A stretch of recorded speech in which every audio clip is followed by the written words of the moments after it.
ফটিকছড়ি ভাইন্দকে আল্লামা শাহ আলম নাইমা শাফির মাদ্রাসার মধ্যে তাওহীদি জামাত নামে জঙ্গিরা হামলা করেছে, এটা আমরা জানি না। শোনেন, শুধু এই মাঠে বসে আমাদের স্লোগান দিলে চলবে না। আমরা মাঠে প্রোগ্রাম করার অনুমতি পাই না, আমাদের মাজারে হামলা হলে বিচার পাই না, আমাদের জুলুসের বিরুদ্ধে কথা বললে বিচার পাই না। বাংলাদেশের অন্তর্বর্তীকালীন সরকারের আইন উপদেষ্টা, স্বরাষ্ট্র উপদেষ্টাকে বলবো, যদি এই দেশের সকল শ্রেণীর নাগরিকের নিরাপত্তা দিতে না পারলে আপনি অনতিবিলম্বে গদি ছেড়ে দেন।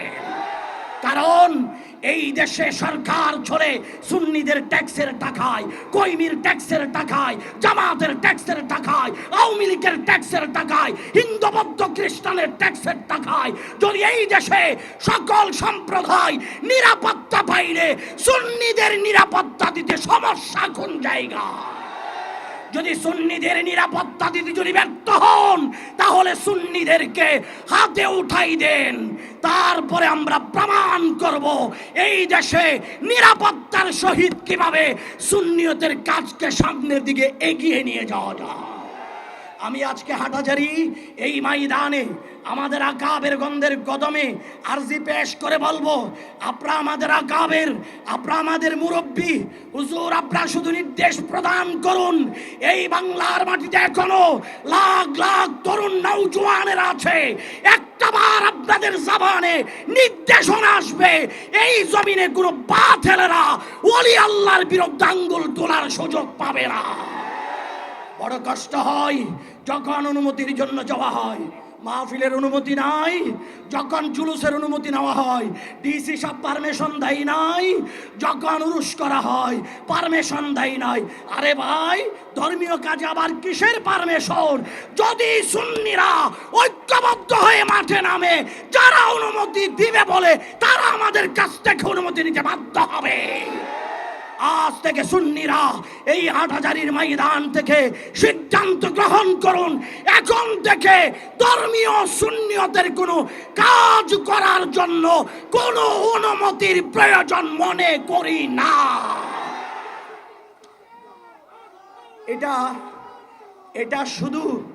এটা শুধু আমরা মাইকে বললে আপনারা মাঠে গরম স্লোগান দিলে চলবে না।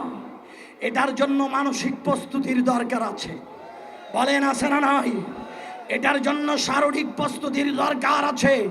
আমরা এই দেশের আইন শৃঙ্খলা বাহিনীকে সম্মান করি, এই দেশের প্রশাসনকে সম্মান করি, এই দেশের রাষ্ট্রের সংবিধানকে আমরা সম্মান করি।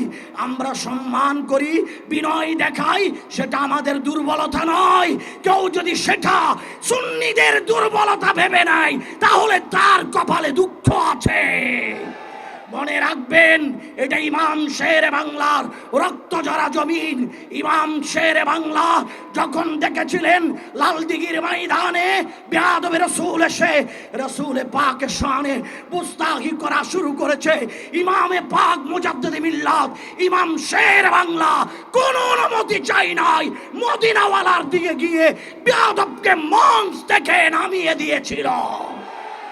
এই ইতিহাস তো আমরা ভুলে গেলে চলবে না, এই ইতিহাস তো আমরা ভুলে গেলে চলবে না।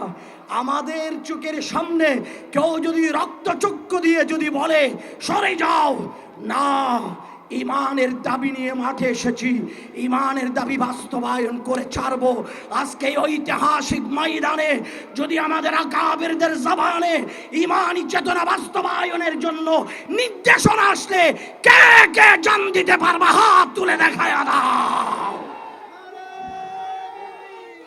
আল্লাহু আকবার।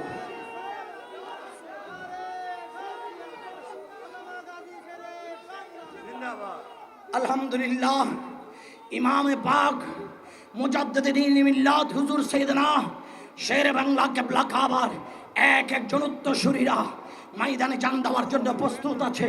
আমি মোবারকবাদ জানাই সিফাতুল বহুমুখী কামিল মাদ্রাসার অধ্যক্ষ আল্লামা আবুল ফারা মোহাম্মদ ফরিদউদ্দিন হুজুরকে, তিনিও তাশরীফ এনেছেন। আমি ওনাদেরকে আন্তরিক মোবারকবাদ ধন্যবাদ জানাই। আমরা অধমদেরকে গোলাম হিসেবে ব্যবহার করেন, আমরা অধমদেরকে গোলামির দায়িত্ব দেন, আপনারা শুধু নির্দেশ দিবেন, এই গোলামেরা জান দিতে দ্বিধাবোধ করবে না। এই বাংলাদেশের বিভিন্ন জায়গায় সুন্নিদের ইমানি মোকাবেলা হচ্ছে। আমি বিস্তারিত ভেঙে বলবো না, শুধু ইঙ্গিতে বলে গেলাম, যেখানে যেখানে সুন্নিরা ইমানি চেতনা নিয়ে বাটে দাওয়াতি কার্যক্রম শুরু করেছে, সবাই ঐক্যবদ্ধ হয়ে ওই সুন্নিদের পাশে থাকবেন তো ইনশাআল্লাহ।